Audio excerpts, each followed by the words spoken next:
ter algumas experiências em TV também, né? Duas coisas pro The History. Só que uma das coisas do The History foi aquele disco voador. Ah, tá. A gente ia falar disso, né? Então, vou até voltar um pouco, então, pessoal, já que a gente entrou, eu acabei entrando sem querer nesse assunto, mas queria falar sobre isso. O Gino tem uma imagem, né? Algumas imagens de um disco voador da USAF, algo meio militar secreto e tudo mais, que, Gino, conta aí, tem muita gente que ainda acha que é verdade aquilo, né? Como é que é?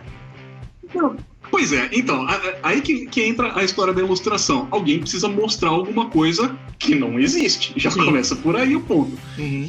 E eu comecei a fazer ilustração, assim, meio de profissional. Era meio hobby antes, né? Mas acho que foi lá para 2003, 2004. Eu acho que eu já estava em Curitiba quando eu recebi um e-mail de um cara que ele... Um tal de Mike Schratt, o nome dele. É americano, ele é pesquisador na área de aviação militar, ele escreve livro, mas ele tem um foco meio voltado para disco voador, para UFO. Né? Só que aquela coisa...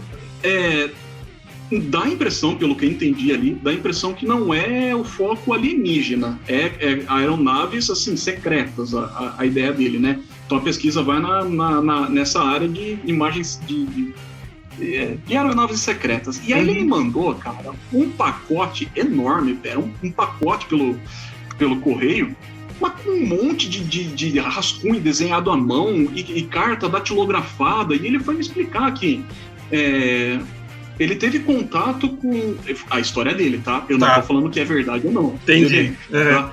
Então tá. Eu vou contar o que ele contou. Não quer dizer que eu acredito também. Mas, tá bom. Ele disse que ele teve contato com um ex-piloto de teste que frequentava a área 51, né? E esse piloto, ele antes de morrer, tem o nome dele no artigo lá, não lembro qual que era, mas ele descreveu que teve um dia que ele chegou lá na base, ele fala onde que era a base, onde que era o hangar número tal, ele entrou no hangar e viu aquele avião, que ele tinha um formato circular, e ele contou, inclusive, quantas rodas tinha em cada trem de pouso, ele descreveu, assim, é uma descrição detalhadíssima. E no meio desse material que esse tal de Mike me mandou, tinha lá uns 2 ou 3 rendering em 3D, mas bem simprão, sabe? E ele tinha a intenção de montar um artigo com isso, e artigo assim, pra internet, né? Colocar no site dele e tal. E ele precisava de imagens mais realistas para mostrar a ideia. Dali, no meio, também tinha algumas variações desse avião. Tinha um avião que seria uma espécie de bombardeiro, ele era enorme, e tinha algumas versões assim que iam reduzindo de tamanho, até ser assim uma espécie de um caça, que era só para um piloto, né? Enfim, e aí eu usei algumas fotos da NASA, porque foto da NASA ela é livre para você usar, Sim. Ela é de domínio público. Domínio público, né? Então, como era de domínio público e era alguma coisa que estava muito envolvida ali, né, entre NASA e disco voador, eu fui procurar lá no site da NASA e achei umas fotos legais. Eu falei, dá para usar essa foto aqui e colocar o disco ali no meio, né? Enfim, e aí eu fiz as ilustrações para esse cara. Esse cara adorou. E aí ele foi atrás, ele montou todo o artigo dele e ele foi atrás de alguma produtora de vídeo que ia fazer o programa pro The History Channel, né? E aí foi.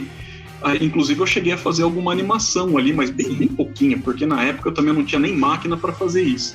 E foi, sabe? Ficou no site dele, foi ali.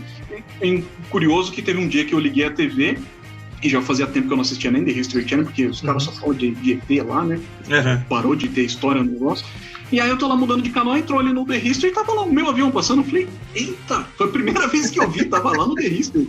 Legal. Foi, verdade, mas teve que assinar contrato, porque cedeu os direitos e tal, todas essas coisas. Eu sabia que tinha pra TV, mas eu achei estranho eu ver aquilo lá na TV. Mas o mais curioso desse trabalho é que, cara, alguém pegou lá no site desse Mike e tava lá escrito no texto que aquilo eram imagens concebidas digitalmente, né? Tinha a explicação lá. Só que alguém salvou aquela imagem lá e tirou do contexto. Então, quando o cara republicou aquela imagem, perdeu a explicação de que eram imagens ilustrativas, que não existiam. Sim. E, cara, começou a rodar a internet e vira e mexe, eu acho algum blog, algum fórum, às vezes até no Facebook rodando, eu tenho que entrar lá no meio e falar assim, não, cara, isso aí foi eu que fiz, não é de verdade. Sim. E gente se batendo, falando, não existe, não, porque já vi que tiraram foto daqui, falando, não, gente, foi eu que fiz. E tem gente que acha que é verdade aquilo. Sim. É engraçado você falar isso, e eu acho que se não me engano, eu já vi essa foto, mas se não me engano, eu já vi uma em que você comenta embaixo dizendo, olha, aqui é foto real e essa aqui é a minha trabalhada. É bem curioso. Cara, isso. Faz anos. Cara, eu sei lá, eu acho que é 2005, 2006 que eu fiz isso. Até hoje eu fico vendo gente falar que aquilo é verdade.